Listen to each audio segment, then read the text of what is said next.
আসসালামু আলাইকুম এভরিওয়ান, সবাই কেমন আছেন? সকাল সকাল কবুতরগুলোকে ছাড়তে আসলাম। আর কবুতর সকালবেলা দেখলেই কিন্তু নিজের কাছে অনেক শান্তি লাগে। আজকের ভিডিওটা আপনারা পুরোটাই দেখবেন, কারণ গ্রামে সে প্রকৃত পরিবেশ সহ আমার কবুতরের ভিডিও অনেক সুন্দর লাগবে আশা করি।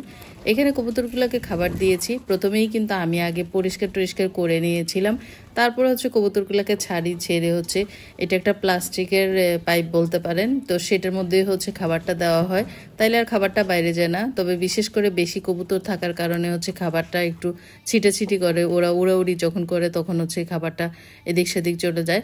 আর এখানে ওদের খাবার শেষে কিন্তু আরও কিছু মেহমান এসে খাবার দাবার খায়, সেটা হচ্ছে মুরগিরা।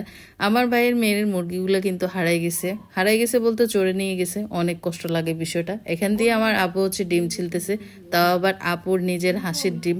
অনেক বেশি মজা। আমার বোনের রান্না অনেক বেশি মজা, বিশেষ করে মাটি চুলা রান্না সবারই খুবই ভালো লাগে, খুবই পছন্দ।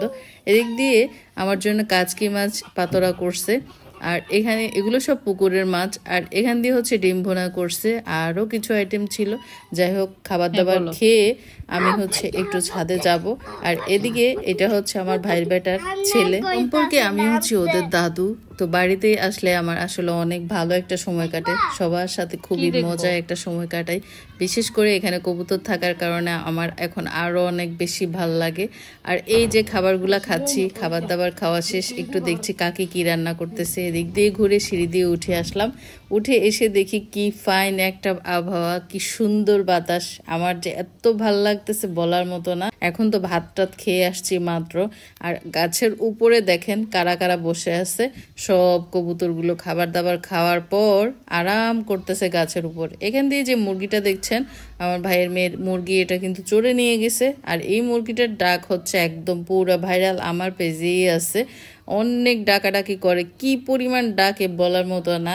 তো সবাই কিন্তু গাছের উপরে বসে আছে, আরাম করতেছে। গ্রামে কবুতর লালন পালনের সুবিধা হচ্ছে গ্রামের প্রকৃতির সাথে কবুতরের শরীরের যে একটা শান্তি, সেটা একদম খুব সুন্দরভাবে মিশে যায়। কবুতর সুস্থও থাকে অনেক বেশি। মুরগিগুলো ছাদে উঠেই শুধু খাবারগুলো খাবে। মুরগির কিন্তু অনেক প্রিয় একটা জায়গা হচ্ছে এই ছাদ, যেহেতু কবুতরের খাবার এখানে আসলেই ওরা হচ্ছে খাবার দাবার পেয়ে যায়। সকালে এই মুরগিগুলোকে ছাড়ার পরে একবার খাবার দেওয়া হয়, দুপুরে আবার দেওয়া হয়, বিকেলেও দেওয়া হয়, তারপরও তাদের পেটে শান্তি নেই, আবার এসে কবুতরের খাবারগুলো ওদের খাওয়া লাগে। এদিকে উপরে ঘিয়াচুরির বাচ্চা দুইটা দেখতেছেন, দোনোটা বাচ্চা দেখতে খুবই সুন্দর, আমার অনেক ভালো লাগে। তবে ইদানিং আমি শুনলাম যে কবুতর অনেক কমে গেছে। বলতে গ্রামের বাড়িতে লেঞ্জা বলে, মানে বড় বিড়াল, আমাদের নোয়াখালী ভাষায় সেটাকে লেঞ্জা বলে। আমার কিছু কবুতর নিয়ে গেছে, বিষয়টা আমার সাথে অনেক কষ্টদায়ক। আমি এটা শুনে অনেক বেশি অবাক হয়েছি। তবে সেই ভিডিওটা আপনাদের সাথে শেয়ার করব যে আসলে কিভাবে নিয়ে গেছে। এই যে গ্রামে আসলে মানুষের কবুতর হাঁস মুরগি লালন পালন করে, খুব রিস্কের মধ্যে করে আসলে।